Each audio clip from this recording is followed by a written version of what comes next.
Guys, stress eating, stress shopping, stress crying എന്നീ കലാപരിപാടികൾക്ക് പുറമെ ഞാൻ അവതരിപ്പിക്കുന്നു സ്ട്രെസ് ബേക്കിംഗ്. നിങ്ങൾ ഈ വീഡിയോയിലുടനീളം കാണാൻ പോകുന്നത് അത് തന്നെയാണ്. എൻ്റെ ഏറ്റവും കൂടുതൽ ബേക്കിംഗ് എക്സ്പെരിമെൻറ്റ്സ് നടക്കുന്നത് എൻ്റെ പ്രീ ആൻഡ് പോസ്റ്റ് എക്സാമിനേഷൻ സീസൺസിലാണ്. അപ്പോൾ this is one of those sessions. ഇതൊരു കുക്കിംഗ് വ്ലോഗായിട്ട് ഡോക്യുമെൻ്റ് ചെയ്യണമെന്ന് ആഗ്രഹം ഉണ്ടായിരുന്നില്ല. എന്നാൽ പോലും ഞാനിവിടെ ചെയ്യുന്ന കേക്കിൻ്റെ റെസിപ്പി ഇതിലും ബിഗിനർ ഫ്രണ്ട്ലിയും ഈസിയും ആൻഡ് ഒരു അടിപൊളി ഔട്ട്പുട്ട് തരുന്നതായിട്ട് എനിക്ക് വേറൊരു റെസിപ്പിയും കണ്ടുപിടിക്കാൻ പറ്റത്തില്ല. Because it's that easy. Cake ചെയ്യുന്ന ദിവസം തന്നെ ബ്ലെൻഡർ പണി തന്നു. കുഴപ്പമില്ല, കസിനുണ്ട്. പെട്ടെന്ന് തീർത്താൽ ഉടനെ അടുത്ത പണി തരാം. തീരുമ്പ പണി തരാൻ ഞാൻ എന്താ കുപ്പിന്ന് വന്ന ഭൂത. ഹായ് ഗായ്സ്, നമ്മളെന്നുണ്ട് എന്റെ പേര് ജുവാൻസ് റെയിൻബോ കേക്ക്. അത് തന്നെ.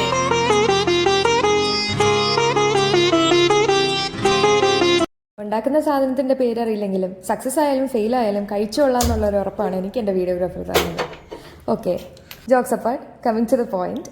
ഫസ്റ്റ് ലെയർ ജോവാൻസ് റെയിൻബോ കേക്കിലെ സ്ട്രോബെറി ആണ്. Second is orange. അപ്പോൾ നമ്മൾ സ്ട്രോബെറി ക്രഷ് പ്രിപ്പയർ ചെയ്യുകയാണ്. Grinded strawberries, half cup of water, കുറച്ച് ഷുഗർ ആൻഡ് ദെൻ കുറച്ച് ലെമൺ ജ്യൂസ് ഇട്ട് അതൊന്ന് സ്റ്റെർ ചെയ്തെടുക്കുക. ഈ കൺസിസ്റ്റൻസി ആകുമ്പോൾ അത് തണുക്കാൻ മാറ്റി വയ്ക്കുക. Same process to orange juice also. പക്ഷേ ഓറഞ്ച് ജ്യൂസിൽ ഓറഞ്ച് സെസ്റ്റ് ആഡ് ചെയ്യണം, ലെമൺ വേണ്ട. അതേ ഒരു കൺസിസ്റ്റൻസി ആകുമ്പോഴത്തേക്കും അതും മാറ്റി വെക്കുക. ഞാനിവിടെ എല്ലാം ഫ്രഷ് ഫ്രൂട്ട്സ് ആണ് യൂസ് ചെയ്തേക്കുന്നത്. നിങ്ങൾക്ക് വേണമെങ്കിൽ ക്രഷും യൂസ് ചെയ്യാം. ഓക്കെ, ഡ്രൈ ഇൻഗ്രീഡിയൻസിൽ നമുക്ക് 1 കപ്പ് ഫ്ലോറും 1 സ്പൂൺ ബേക്കിംഗ് പൗഡറും പിഞ്ച് ഓഫ് സോൾട്ടും കൂടെ ഇട്ട് സിഫ്റ്റ് ചെയ്ത് മാറ്റി വെക്കാം. പിന്നെ വെറ്റ് ഇൻഗ്രീഡിയൻസിന് 3 എഗ്സ്, 3/4 കപ്പ് വെജിറ്റബിൾ ഓയിലാണ് ഞാൻ ഫോളോ ചെയ്ത വീഡിയോയിൽ ആൾ പറഞ്ഞത്. പക്ഷേ എൻ്റെ അടുത്ത് വെജിറ്റബിൾ ഓയിൽ ഇല്ലായിരുന്നു. സോ ഞാൻ അതേ അളവിൽ ബട്ടറാണ് ഇട്ടത്. നമ്മുടെ ഇൻഗ്രീഡിയൻസ് എല്ലാം ബേക്കിങ്ങിന് മുന്നേ തന്നെ റൂം ടെമ്പറേച്ചറിൽ ആക്കി വെക്കേണ്ടതാണ്. വിപ്പിംഗ് ക്രീം മാത്രം ആവശ്യത്തിന് ബീറ്റ് ചെയ്തിട്ട് പിന്നെ ഫ്രിഡ്ജിലെടുത്ത് വെക്കുക. നമ്മുടെ വെറ്റ് ഇൻഗ്രീഡിയൻസ് ഹൈ സ്പീഡിൽ മിക്സിയിൽ അടിച്ചെടുത്തിട്ട് മാറ്റി വയ്ക്കുക. അതിലേക്ക് 10 ടേബിൾ സ്പൂൺ പഞ്ചസാര ക്രഷ് ചെയ്തത് ഇട്ട് കൊടുക്കാം. ഐസിങ് ഷുഗർ ആയാലും മതി, സാരമില്ല. അല്ലെങ്കിൽ നമ്മുടെ നോർമൽ ഷുഗർ പൊടിച്ചിട്ടെടുത്താലും മതി. എന്നിട്ട് നമ്മുടെ ഡ്രൈ ഇൻഗ്രീഡിയൻസ് ഒറ്റയടിക്ക് ഇട്ട് കൊടുക്കരുത്. പാർട്ട് ബൈ പാർട്ടായിട്ട് ഇട്ടിട്ട് എല്ലാം ഇങ്ങനെ പതുക്കെ ഫോൾഡ് ചെയ്ത് കൊടുക്കാം. മിക്സ് ചെയ്യേണ്ട, ഫോൾഡ് ചെയ്തിട്ട് കൊടുക്കുക. എന്നിട്ട് എല്ലാം പാർട്ട് ബൈ പാർട്ടായിട്ട് എടുക്കുക. 3 ഈക്വൽ ലെയേഴ്സിന് വേണ്ടിയിട്ട് 3 ഈക്വൽ പാർട്സ് ആയിട്ട് ഡിവൈഡ് ചെയ്യുക. നമ്മുടെ സ്ട്രോബെറിക്ക് വേണ്ടിയിട്ടുള്ള ബാറ്റർ എടുത്തിട്ട് അതിലേക്ക് കുറച്ച് സ്ട്രോബെറി ക്രഷ് ഇടുക. ബാക്കി മാറ്റി വയ്ക്കുക. നമുക്ക് ഫില്ലിംഗ് ആയിട്ട് യൂസ് ചെയ്യാം. അതിൽ ആക്ച്വലി നമ്മുടെ ബാറ്റർ കുറച്ച് കട്ടിയായിട്ടാണ് ഉണ്ടാക്കുന്നത്. അതിൽ ഒരു 3 ടേബിൾ സ്പൂൺ പാലൊഴിച്ചൊന്ന് ചെറുതായിട്ട് മിക്സ് ചെയ്യുക.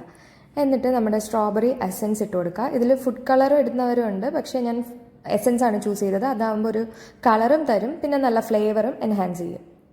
ഈ ബാറ്റർ ആകെ കൂടെ കുറച്ചേ ഉള്ളൂ, കാരണം നമ്മൾ ഉണ്ടാക്കുന്ന വളരെ തിൻ കേക്കാണ്. അപ്പോൾ ഇത് ലൈൻ ചെയ്ത കേക്ക് ടിന്നിലേക്ക് ഇട്ട് കൊടുക്കുക. എന്നിട്ട് നല്ലപോലെ ടാപ്പ് ചെയ്തിട്ട് ഓവനിൽ 180 ഡിഗ്രി സെൽഷ്യസിന് 15 മിനിറ്റ്സത്തേക്ക് ബേക്ക് ചെയ്തെടുക്കുക. അപ്പോഴത്തേക്കും നമുക്ക് ഓറഞ്ച് ലെയറിൻ്റെ പ്രിപ്പറേഷൻ ചെയ്യാം. അതിൽ ഇതേപോലെ നമ്മുടെ ഓറഞ്ച് ജാം നമ്മൾ ഉണ്ടാക്കി വെച്ചിരുന്നത് മിക്സ് ചെയ്തിട്ട് കുറച്ച് മിൽക്ക് കൂടെ ഇട്ട് ഡൈല്യൂട്ട് ചെയ്യുക. വേണമെങ്കിൽ കുറച്ച് ഫുഡ് കളർ ചേർത്ത് കൊടുക്കുക. ഞാൻ കുറച്ച് ചേർത്ത് കൊടുത്തിട്ടുണ്ട്. എനിക്ക് ഓറഞ്ച് എസൻസ് ആയിട്ട് വാങ്ങാൻ കിട്ടിയിരുന്നില്ല, അതുകൊണ്ട് അങ്ങനെ ചെയ്തു. എന്നിട്ട് വീണ്ടും നമ്മുടെ കേക്ക് ടിൻ ലൈൻ ചെയ്തു. സെയിം പ്രോസസ്സ് തന്നെയാണ്. നല്ലപോലെ ടാപ്പ് ചെയ്ത് എയർ ബബിൾസ് ഒക്കെ എലിമിനേറ്റ് ചെയ്തിട്ട് ബേക്ക് ചെയ്യാൻ വയ്ക്കുക. സെയിം ടെമ്പറേച്ചറിൽ സെയിം ടൈമിന് വേണ്ടിയിട്ട്. നമ്മുടെ സ്ട്രോബെറി കേക്കിൻ്റെ ലെയർ അവിടെ ഡൺ ആയിട്ട് ഇരിപ്പുണ്ട് സൈഡിൽ. ഞാനത് സെപ്പറേറ്റ് വീഡിയോ എടുത്തില്ല. പിസ്തയ്ക്ക് നമ്മൾ പ്രത്യേകിച്ച് ക്രഷ് ഒന്നുമില്ല, ജസ്റ്റ് പിസ്തയുടെ എസൻസ് മാത്രം ഇട്ടിട്ട് ആവശ്യത്തിനുള്ള കളർ കിട്ടുന്നത് വരെ ഒഴിച്ചു കൊടുത്തിട്ട് എടുക്കുക. ആക്ച്വലി പിസ്തയുടെ ഫ്ലേവർ എനിക്ക് കുറച്ച് കൂടുതൽ വേണമായിരുന്നു, കാരണം നമ്മൾ നാച്ചുറലായിട്ടൊന്നും ഇടുന്നില്ലായിരുന്നു. അതുകൊണ്ട് കുറച്ച് കൂടുതൽ എസൻസ് തന്നെ ഇട്ട് കൊടുത്തു. അതാകുമ്പോഴത്തേക്കും ബേക്ക് ചെയ്യുമ്പോഴത്തേക്കും എന്തായാലും കുറച്ചൊക്കെ നഷ്ടപ്പെടും. അതുകൊണ്ട് ആവശ്യത്തിന് അതും ചെയ്തു കൊടുത്തു. ബാക്കിയെല്ലാം സെയിം പ്രോസസ്സ് തന്നെയാണ്. നിങ്ങൾക്ക് ഓവൻ ഇല്ലെങ്കിൽ ഓവൻ സെറ്റപ്പിൽ, അതായത് ഒരു വലിയ പാത്രത്തിൽ സ്റ്റൗവിൽ ബേക്ക് ചെയ്തെടുക്കാം. നമുക്ക് കേക്ക് സ്റ്റാൻഡൊന്നുമില്ല, അതുകൊണ്ട് നമ്മളൊരു DIY കേക്ക് സ്റ്റാൻഡാണ് ചെയ്യുന്നത്. ഈ കേക്ക് ബോർഡ് ഏതോ ഒരു കേക്ക് വാങ്ങിയപ്പോൾ എടുത്ത് കഴുകി വെച്ചതാണ്. അതിലേക്ക് കുറച്ച് വിപ്പിംഗ് ക്രീം ചേർത്ത് കൊടുക്കുക. അതിൽ നമ്മൾ ഫസ്റ്റ് ലെയർ വെച്ച് കൊടുക്കുക, സ്ട്രോബെറി ലെയറിൽ. എന്നിട്ട് നമുക്ക് ഫോർക്ക് കൊണ്ട് ജസ്റ്റ് ഒന്ന് പോക്ക് ചെയ്ത് കൊടുക്കാം. അത് ഷുഗർ സിറപ്പ് ഒന്ന് പെനിട്രേറ്റ് ചെയ്ത് പോകാനാണ്. ഷുഗർ സിറപ്പ് ഒന്നുമില്ല, ജസ്റ്റ് കുറച്ച് പഞ്ചസാരയിൽ വെള്ളം ചേർത്തിട്ട് അതൊന്ന് ഹീറ്റ് ചെയ്തെടുക്കുന്നതാണ്.